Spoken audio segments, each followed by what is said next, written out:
The Alpha Sessions. Hello everyone and welcome to the Alpha Sessions. It's Lucy Wroe here with Real Teeth, the band. Hello. Welcome. How are you both? Good. Very good. Yeah. Very well. Lovely to be here. Yeah, it's lovely to have you. And this is not the whole of Real Teeth. This is 2/3 of Real Teeth. Indeed. That's true. As drummer Max is not with us, but we have Tim, we have Joe, Yeah. and I'm very excited to talk to you about lots of things, lots of musical things.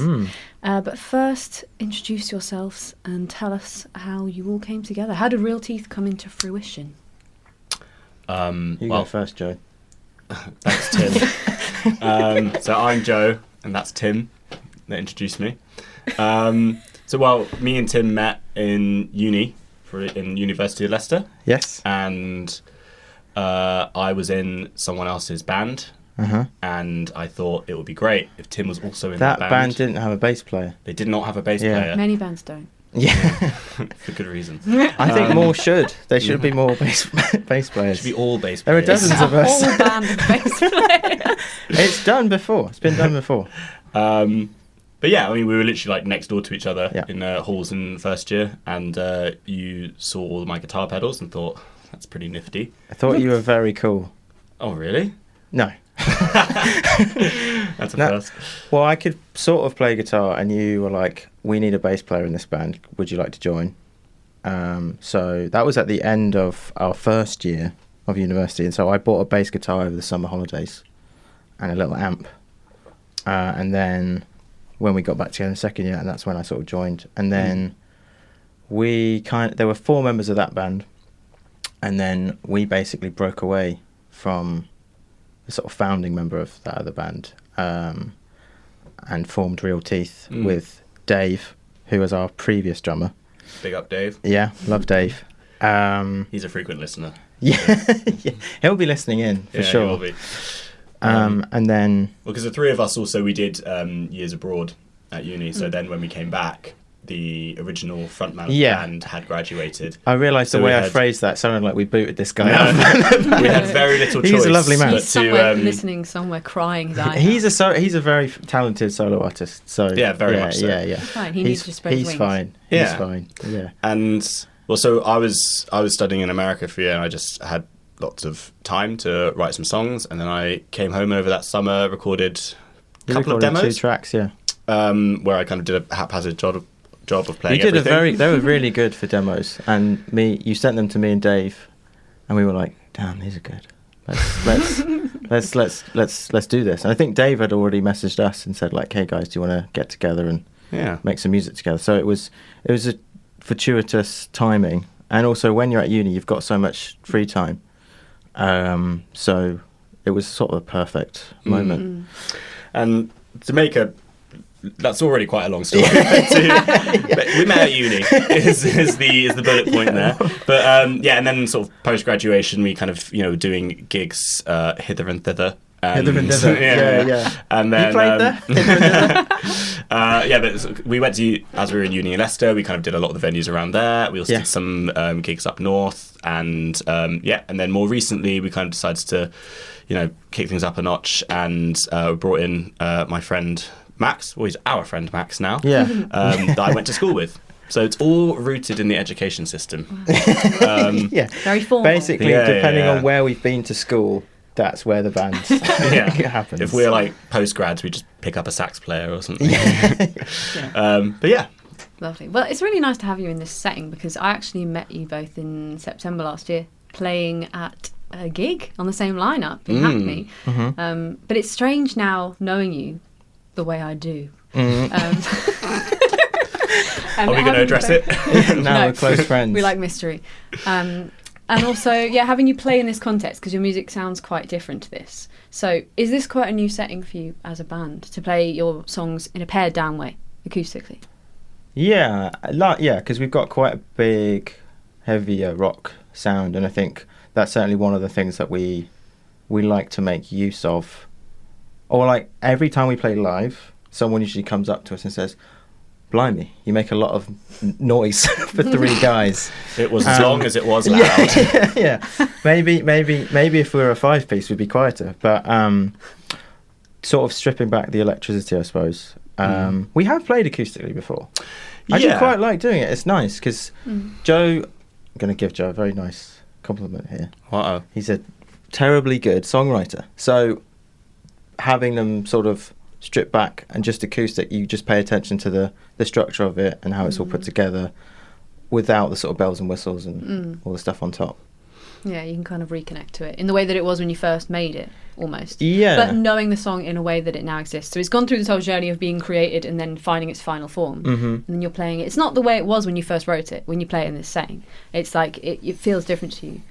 Yeah. I think, when, just from my experience, if I'm writing anything, 9 times out of 10, it doesn't work if you can't just do it as a stripped down version by yourself, because then you feel like you've maybe overcomplicated it or anything. So, but there was a period where if we weren't doing any real teeth stuff, I might have been doing some like open mic nights or anything. So I was kind of road testing some new stuff. Yeah, because you're very much keen of just sitting down with the guitar and acoustic guitar and then writing the song out like that. I think even if, because a lot of the time the way we write songs, I might have like a riff that I've come up with, so it's literally just a bar of something, and then you'll kind of go away and extrapolate that into a full song. So it very much is, even if you've got like, oh, this really cool sound on my bass or your guitar or whatever, the nuts and bolts of it need to be good for you to sort of build back on top of it. But do you feel like you can still connect with, say, the first song you played, So Low? That's quite an old, it's 2018, right? That one came out. I mean, written before that. I think so. Well, that was actually one that at least I'd written the instrumentals while I was still living in America. Yeah. And then sort of knew it was going to be about something sad. And there was a different subject matter. As is your way. As I want to do.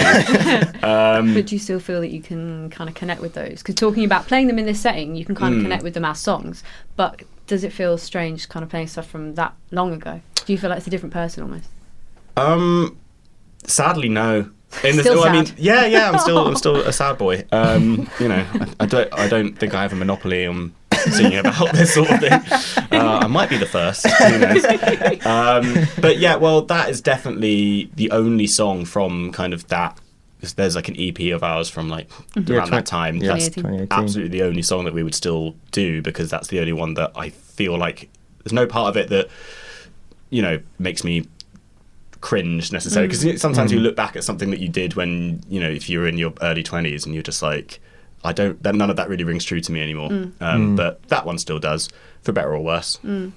And lyrically, were you going to say something then? I was going to say solo always goes down well live. We often get people come over and say like, that one was really good. So it kind of has stayed in the set list maybe longer than a song that old would organically stay in the set list. Because it goes down well. And also bringing in Max as well. It's like it's a breath of fresh air into some of that material. And also he for him, he might latch on to certain songs because they're all new to him. From because the songs kind of went through a regeneration process when he joined, because there were songs that Dave and Max are quite different players stylistically, so there are songs that Dave might have liked more than Max, for example, or sort of taken to. So then when Max joined, the older ones that he kind of latched onto, then we carried on playing, and that's really nice because it does give it, like you said, a breath of fresh air and got a new energy to it.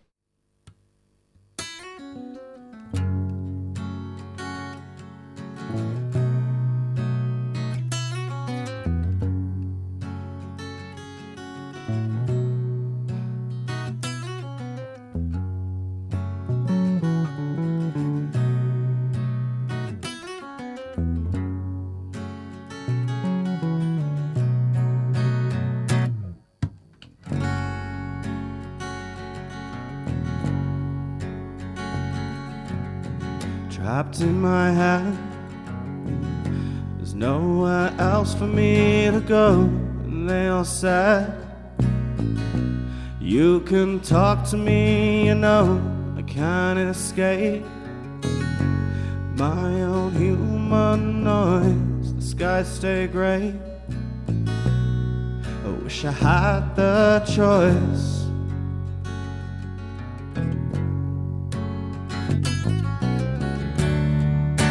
It's one of those days I feel so low.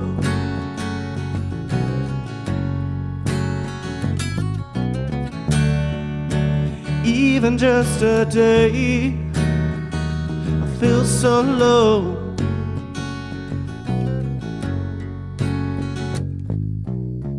I like to share, but these words are beyond me to aware of those worse off than me. I'll resign to internal contradictions. I'll confine my self-imposed afflictions. I just want love, and to give it in return, I don't want love. It's just another thing to yearn.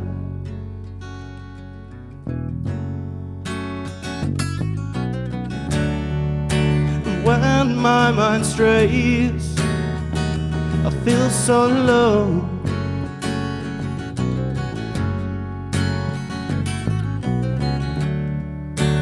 Each and every day I feel so low.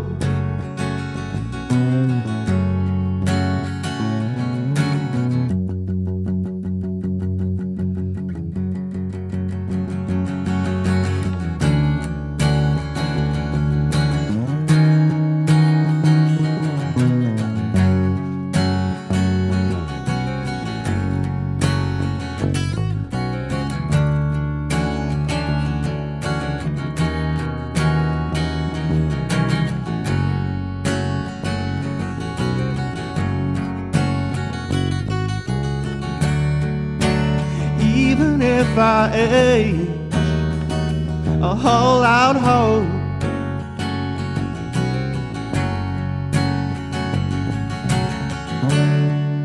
that one of these days this part of me will go.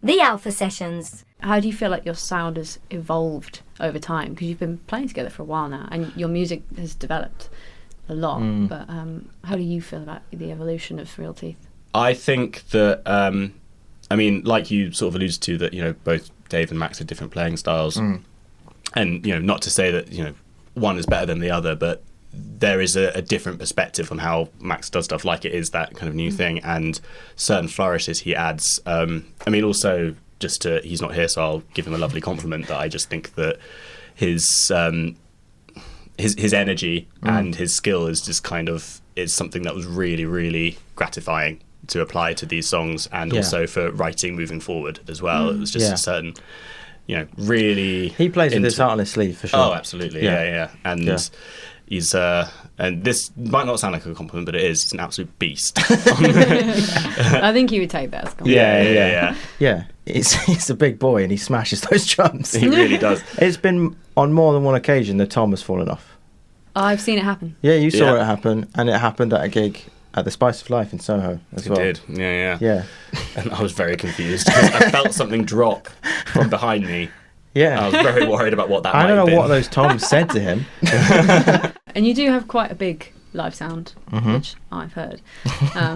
But I suppose when you're writing things together, you're in a different environment. Or do you write with the big sound? Do you sit in a room with everything fully like on 11? Sometimes. Yeah. Is that how things come into being usually? I think, well, like Tim said, you know, oftentimes Tim might write a riff or something, and we in practice would, you know, play with it a bit and play it at 11, and just, you know, sometimes we'll stick a phone in the corner just on voice note recording and then realise it's like 16 minutes long because we just kind of got lost in it, which is one of my favourite things. And I realise I've just been... We should just release those as is. Oh, yeah.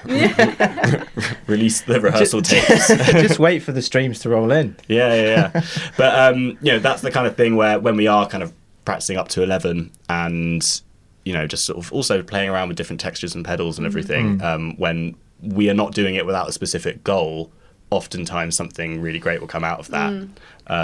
Or it could just be something where I've just sat and done a little GarageBand acoustic demo, and I've just given it to you guys and said, let's attack this next session. It's definitely a combo of the two, because then if you do that sort of thing of playing at 11, experimenting with textures, then that will inform how the neat and tidy, properly structured song will come about as well, or will be finished. Well, I think structure often kind of has to happen aside from that, because it's easy to get carried away. Yeah, for but sure. then it will get refined and really kind of there is a song that we've recently done where the middle eight of that was my first idea of it, and I had no idea really what to do with it.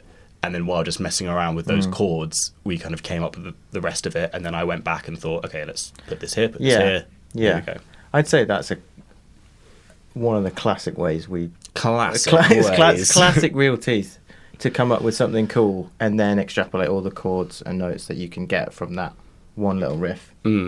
I think that seems to work well for us. Or if you found a certain sound on your bass that means that this part should go here, or again Max will bring out like his pad or certain cymbals that are just really the certain flourishes, you're like, okay, that's perfect to go there. So, And it's nice having different creative energies in a space, but also creative minds that have other talents. And this is something I need to point out that I'm repping the Real Teeth merch. You can't see the back though. I should have put it on backwards. Turn around so that you could. I don't know what the camera angle's like. Simple solution to that. What does that say? Well, you tell me. It says The Big Chill. Yeah, and so that was you found a local company in Hitchin when you were living there? Yes, a t-shirt manufacturer in Hitchin in Hertfordshire called Hicker. Shout out to them. But that is designed by our artist Yes. Matt. So Matthew Young, who goes by the Instagram handle Valiant Thunderchild, which is a great name. Strong. Yeah. Bold. It's a statement. I used to work with him just in my sort of full-time job, and I just saw that he's just a wonderful artist, and he's got a really nice, it sort of borders on the kind of Ralph Steadman style, but really lovely kind of blotchy ink and everything. So, we went to him we showed him the track, and we said we kind of thought what we thought it was about, and what do you see? I had some conversations, and so he did the artwork for that song, which is The Big Chill, which is the acoustic version we played earlier. And we also used that artwork and a new logo for these t-shirts. Yeah. So And you also have a very lively kind of aesthetic world as well. Like you've got good artwork, your Instagram is up to scratch, your photography, because you've got these skills, is what I'm saying. You've got these dynamic little creative brains that aren't just musicians. You've got the film world, videography, and I would like to touch on that as well, is that I saw quite early on after I met you the video of Drive By Argument, which was really interesting, and I wish that you had more music videos. Yeah, well, YouTube doesn't, because that's got 263 views. What does YouTube And that took me about 264 now. What, my mum's clicked on it again. Oh no.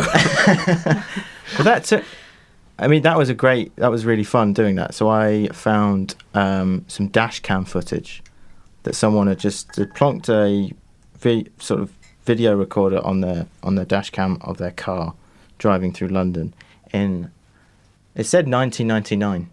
Yeah, it looks quite... Yeah, it's got a retro look to it. Like a VCR kind of. Yeah, it's got a VCR aesthetic. And I don't know why it came up in my algorithm on YouTube. Just ripped it down from YouTube and just kind of cut out images that I liked the look of and then looped them, and then sort of made a kind of collage, a sort of moving collage, I suppose you'd call it. Because I'm a video editor and a filmmaker, and we both love films and stuff like that. We do indeed. And I really like... there's a Bonobo video that's really cool that's done by an artist called Syriac that is quite similar. I think he took some like public service adverts from the 50s, cut stuff out, looped it. And yeah, it's kind of got a video art aesthetic. Yeah, I mean, I'd like to do more music videos for Real Teeth. And I think definitely, sort of looping back to your point about creating an aesthetic world for the songs to sit in is really important for Yeah. us, definitely.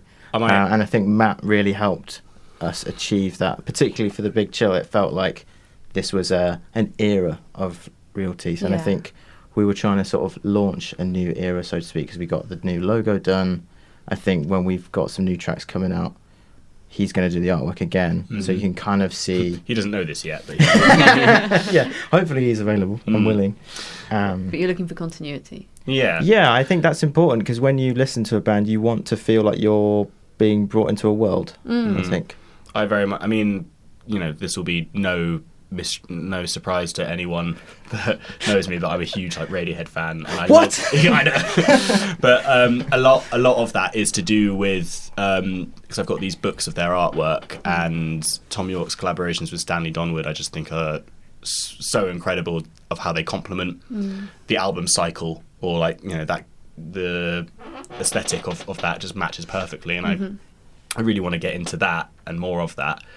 I also I don't call myself a content creator. I really it kind of gets my back up a little bit with the responsibilities of sort of self-promotion on stuff like Instagram, where I think hats off to bands that do really good sort of funny, engaging content, and are able to grow their audience. And are able to grow the audience that way. But I think, to me, I mean, I think Tim's a very funny person, but to me it feel disingenuous to kind of do little sketches and everything for us just to try and keep the followers going. And I'd rather just it be a sincere, pretentious alarm artistic statement. I don't think that's pretentious at all. I think as much as we're interested in creating a breadth of content, i.e. bringing in artwork and feeling like there's a world that you buy into when you listen to Real Teeth, but you dive in a bath of teeth. By the same token, we don't want to make content for the sake of it. Yeah. For as much as any reason, it's time consuming. Yeah. And I'd rather spend very time little making reward. music because we're a band and that's what we're meant to do. Yeah. Exactly. It's the same reason I'm not I'm not good with sort of music tech or anything, because I'm just I just want to play the guitar Leave it to and the other sing more about interested it. people. Yeah, you want to keep that space in your brain for the thing that you love doing, or the thing that you're sort of dedicated to. And I'm Yeah. super jealous of people who can do all of that stuff, but I'm just not one of them.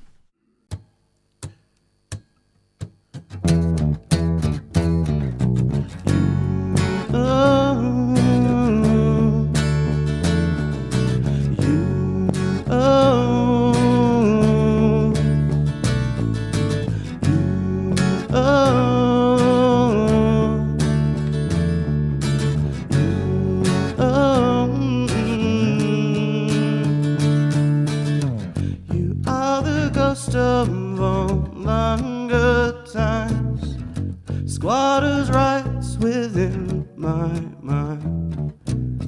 This negative will not align with positives or grand designs. And you stand up straight, trudge on through the day, and I will meet you at the chill shed with me.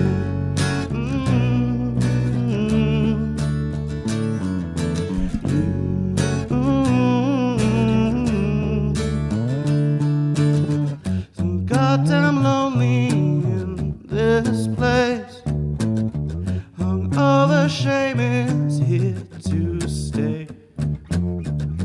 Good intentions that were misplaced in lieu of hedonistic haze. Head split in two, I can make sense. We'll push on through and make amends. I'm so confused, I thought we were friends.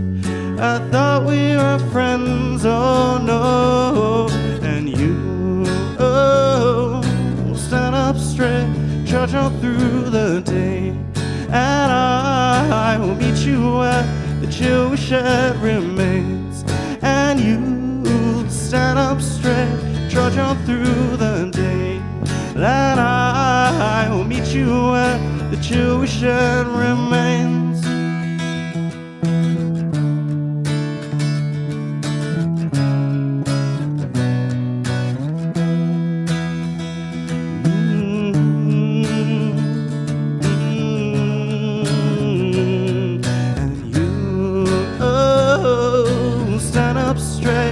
trudge on through the day, and I will meet you where the chill we shared remains, and you stand up straight, trudge on through the day, and I will meet you where the chill we shared remains.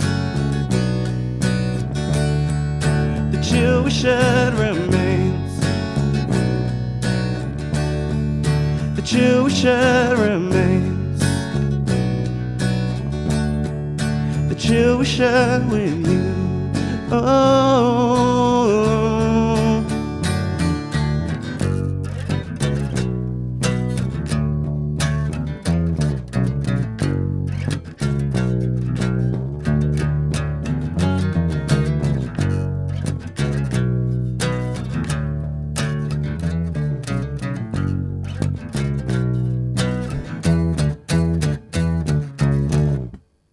The Alpha Sessions. I want to hop back to your Radiohead love, because we need to talk more about influences, I think. You mentioned some at the start, but I wrote down some weird notes that I don't know if you'll take as a compliment or not, so I'm afraid to say them. Here we go. But I have this weird... every time I hear you sing, I just hear Brian Ferry. Really? Really? Yeah, and I like that. I think that's a good thing. We like Roxy music. Oh, fine. There you go. All good. Yeah. All Fine. good. I Hate something Brian in the Ferry. tone. Something in the tone that's very Roxy music for me. Okay, I would elect to take that as a compliment. I think you should. Yeah. I was dishing it as a compliment. You never know, do you? But tell me more about your influences, the people you grew up listening to, or that you actually aspire to sort of bring into the way you write. Well, your dad, Brian Ferry, gave you a lot of records. Isn't it in the Mighty Boosh where his dad's actually Brian Ferry? Really? Yeah. Well, actually, my real dad, is a conductor for a choir. Oh wow! Brilliant. Called the Crouch End Festival Chorus, and so there's always been a huge amount of kind of like music in my household, largely classical, but they've sort of been used for a huge number of things. Sometimes like big bands like rock bands or film scores and everything. So I kind of actually introduced him to some of my favourite bands, and so that's kind of how we'd sort of swap music in that way. But I mean, one of the first bands I think I was ever obsessed with was probably Muse. Like, I think that was my first ever. I think it was my first ever gig. It was also my first ever gig. Wembley Stadium, 2007. It was the same gig. Same We day. went together. Well, it was the same gig. It was the same gig. Wow. Yeah, Joke. yeah. We should have probably said this at the top when you said, "How did we meet?" We didn't meet at the gig, but I knew though across the stadium. Just I knew.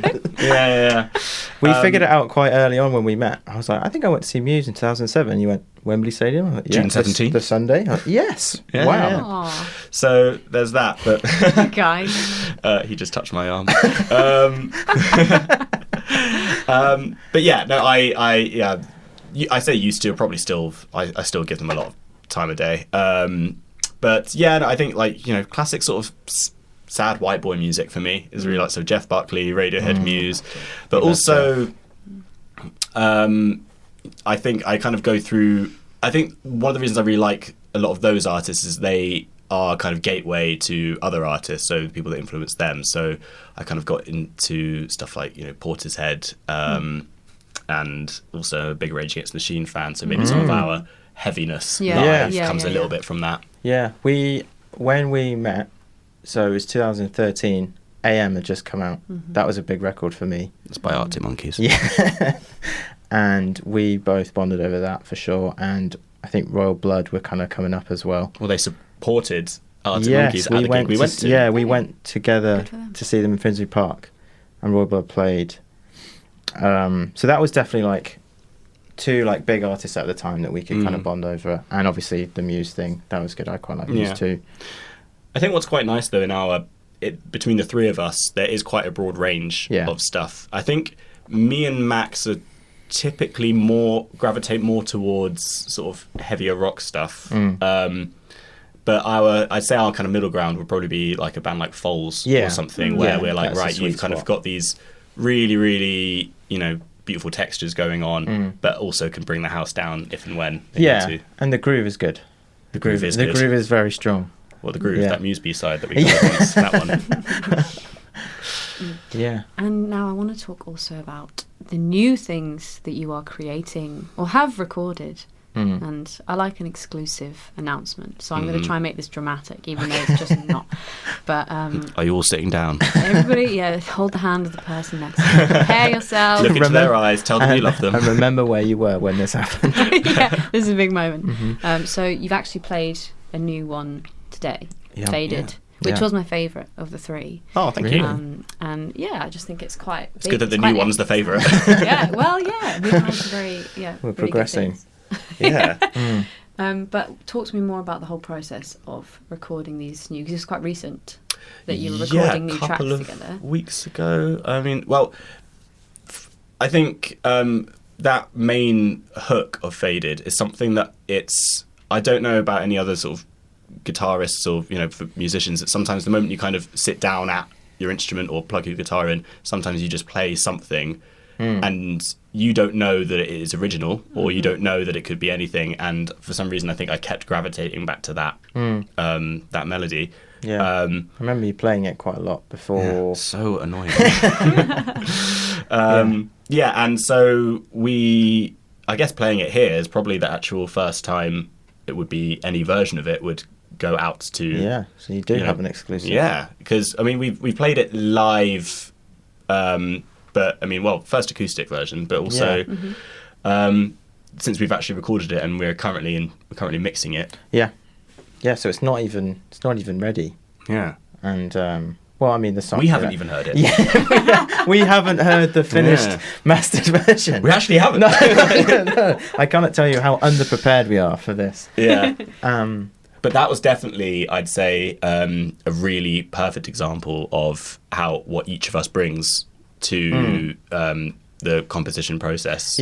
Because I think that was quite a fully fleshed out song by the time you brought it to us.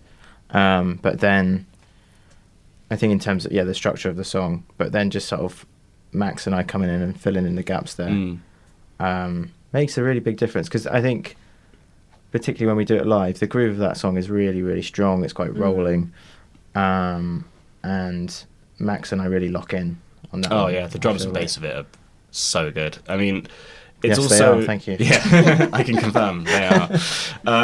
Well, it's also one of those things that say if Tim is saying that I had a nearly kind of fully formed thing. Part of forming that though is having played with you guys the way that we do it. Bits that I'd write or the way I'd think of the song were completely informed by how you play. So like if there's like a bit of a bass hook, I'm like, well, that's the kind of thing that Tim would do really, really well. Or the drumming style of it is something where I'd have initially thought of this, but I know Max usually likes a lot of 16ths. So it's like, I mean, as much as I say you bringing in the song, when that happens, it's a very collaborative process. It's a everything's up for discussion, and we can all advise on each other's parts, even to the point of like, oh, if you did that with the bass or you did that with the drums, we can sort of. It's very fluid. Yeah. And recording it recently as well, what was really nice is because we had the chance to go over and just do a quick demo of it, just to make sure the arrangement worked. But I think we kind of got it done in maybe like 2-3 takes. Yeah, that was quick. Because it's not the most sort of like complex piece of music ever, but I think the really nice tightness of the bass and drums and everything that Max is doing is the sort of thing that you want to give special care and attention to. It probably is one of our most simple songs. Probably. And if you throw away even. But if you get the simple stuff right, then it doesn't really matter. The stuff on top doesn't matter, because I think that, thinking back to when we were mixing, not to sort of give you a peek behind the magician's curtain, but I don't remember us. It's not a phrase. Is that not a phrase? It's the wizard's curtain. Is it? Yeah. Oh wow. Not here, it's not. Only magicians. I was going to say. Don't magicians have curtains? They could have curtains. I've seen magicians in DFS. I'm being told that they do have curtains apparently, so I take that back. Thank Sorry, you, Tim. Al. Well, to give a peek behind the butcher's curtain, whatever it is I said. Peek behind the wizard's sleeve. Vader didn't have many tracks. Didn't have extra stuff on top. Like overdubs I and don't everything, think yeah. so. So it wasn't a case of like it's the sum of its parts. It just comes together. Really not like It's nuts and also bolts, all of it's there. the one we've kind of just got through rounds of mixing. We seem to kind of generally not have that many notes because going back because we're just like, yep, that's exactly what we expected it to sound like, and we're happy. Yeah.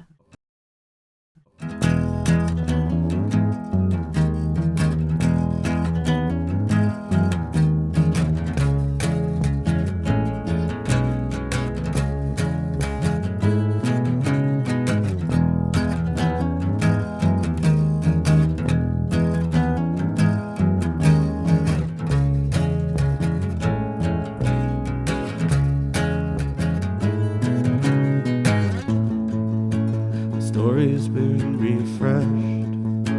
It tells me nothing new. No issues were addressed between me and you. I like to think we've changed, but the profile is a lie. We are still deranged. Too late to find out why.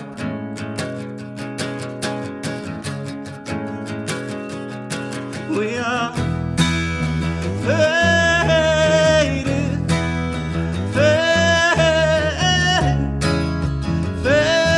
faded. Our memories warped by time. Faded, faded. Our memories warped by time. I like to think I'm free from your design romance, performative good deeds, and twisting of the facts. Were we ever happy? Were we ever calm? Were we ever sweet? Did we ever love?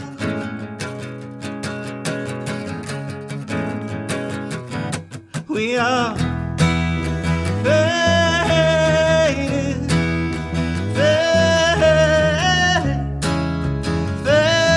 faded. Our memories warped by time. Faded,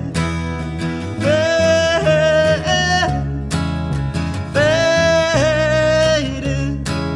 Our memories warped by time.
The Alpha Sessions. Well, I look forward to hearing that complete version. But So do how we. much am I allowed to know about what form this new music is taking? Is it an EP? Is it a few singles? Have you not decided yet? Is it going to be part of a bigger project? But probably singles.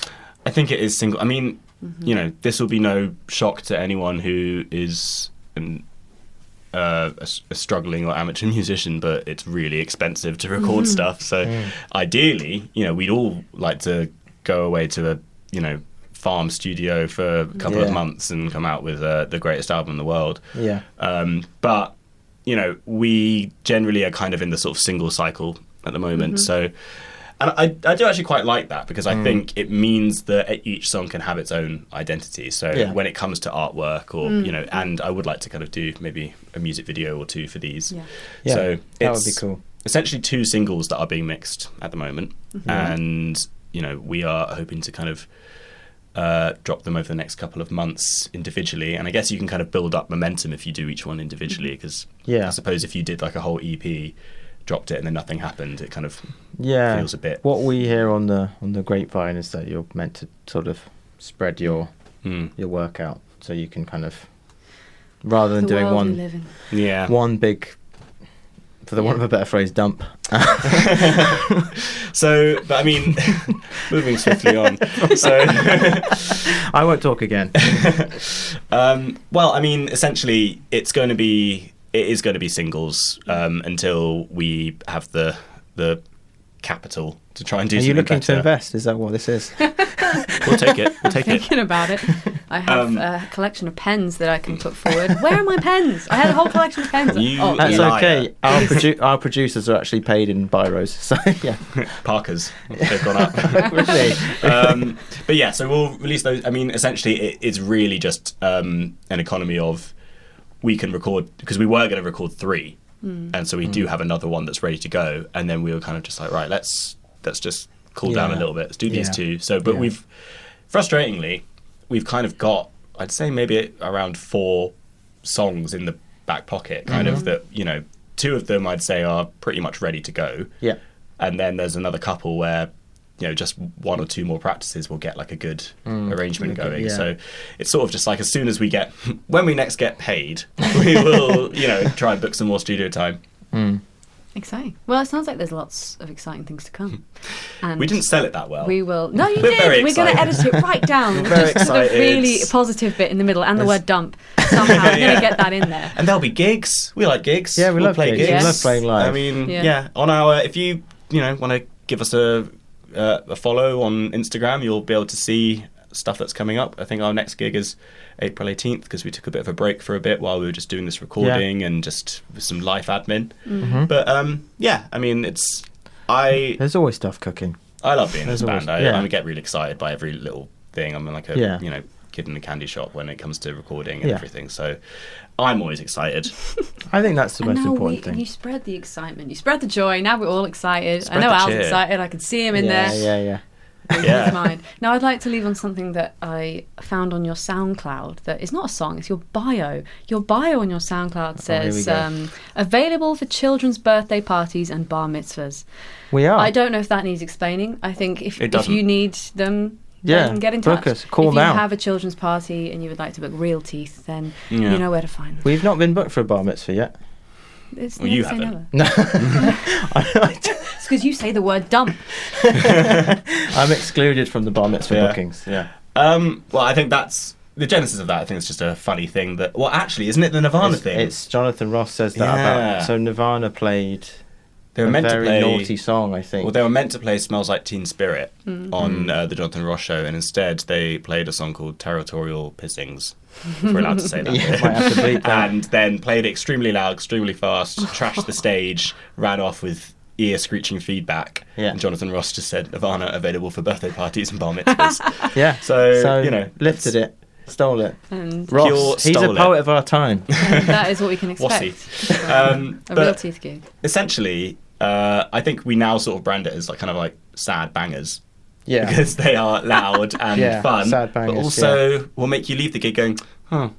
Oh, it's sad now. Yeah. We can't So- have people being too happy. Yeah, exactly. So maybe that's why the calls for the birthday parties and bar mitzvahs have, the phone Dried up a has bit. significantly stopped ringing on that. Until sure. now. For sure. Until now. Well, thank you so much for coming, Tim and Joe. Thank you for you. having us, Lucy. And Max, who is here in spirit somewhere. in this Yeah, empty Max is out space. there. He is here. Max It's is just out there. he's not going to get that gag off anytime soon. So.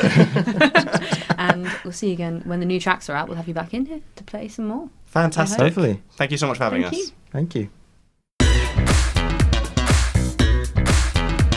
The Alpha Sessions.